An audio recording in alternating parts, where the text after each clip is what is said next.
Hello everyone, আমার নতুন একটি মিনি ব্লগে তোমাদের সবাইকে স্বাগত জানাই। তো এর আগের ভিডিওতে তোমরা দেখলেই যে আমি এয়ারপোর্ট আসছি। তো এখন আমরা এয়ারপোর্ট এসে যা যা করার সব কিছু করে নিয়েছি, আর এখন আমি ওয়েট করছি যে আমার ফ্লাইট কখন আসবে। তো বলতে বলতে এখানে কিন্তু ফ্লাইটে আমি উঠেও গেছি, আর এটা আমার ফার্স্ট ফ্লাইট জার্নি ছিল। এর আগে আমি কখনো ফ্লাইটে জার্নি করিনি, তাও আবার আজকে ফার্স্ট, এবং আমি পুরোপুরি একা, আমার সঙ্গে কিন্তু কেউ ছিল না।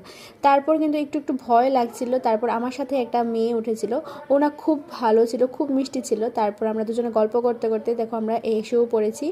আর এখন আমাকে নিতে আসবে দিবাকর। ফাইনালি আমি অনেক দিন পর এসেছি আর ওদেরকে দেখতে পাচ্ছি, মানে আমার যে কতটা শান্তি লাগছে। আর আমরা এখানে বসে আছি কারণ কি বাইরে প্রচণ্ড বৃষ্টি হচ্ছিল। ফাইনালি আমি আজকে বাড়িতে আসলাম, আর এতদিন পর বাড়িতে আসার পর মা আমাকে যে একটা স্পেশাল থালি দিয়েছিল, এটা পেয়ে তো আমি খুব খুশি। আমি তো ভাবতেও পারিনি যে আমি ওদের জন্য এতটা স্পেশাল। আর আজকে দেখো সবাই আবার এসেছে আমাদের বাড়িতে আমাকে দেখার জন্য।